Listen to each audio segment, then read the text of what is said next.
Take a look at this sentence. The data shows a 40% increase, proving this is the worst economic policy ever. The first half of that statement is undeniable math. The second half is a massive, unsupported leap in logic.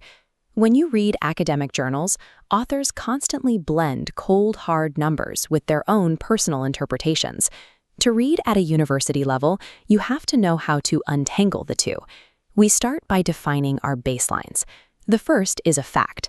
A fact is objective, measurable data that anyone can independently verify and prove. On the side is an opinion. This is a subjective feeling or a personal judgment that completely lacks evidence. Pure facts and pure opinions are easy to spot, but if you are reading an academic journal, you are almost never reading pure opinions. Instead, you are dealing with a much trickier third category. This is a page from an academic textbook. Notice the second learning objective at the top, recognizing stance in a text. A stance is an academic judgment. It is expected and it is valid, because unlike a random opinion, a stance is directly tethered to evidence. You can think of it as a strict formula.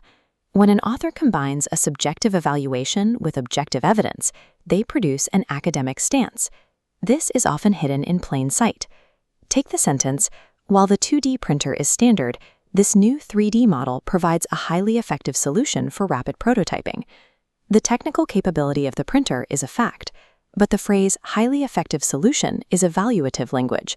It reveals the author's underlying judgment. An author's stance is an argument built on the facts, not a fact itself. Identifying those evaluative adjectives, adverbs, and hedging words is a critical reading survival skill. Let's put this into practice.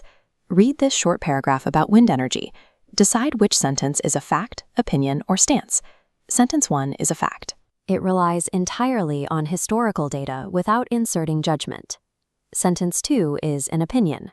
Eyesore and ruin are subjective words that don't point to measurable data. Sentence 3 is the stance. The author makes a subjective judgment, calling the shift robust and promising, but anchors it directly to the objective 15% growth data. That physical connection is your definitive test. If you can trace a subjective claim back to an objective anchor, the author is taking a valid stance. In advanced academic writing, researchers rarely give you separate sentences. They compress the facts and their stance into the exact same line. You have to read carefully to surgically separate the data from the conclusion.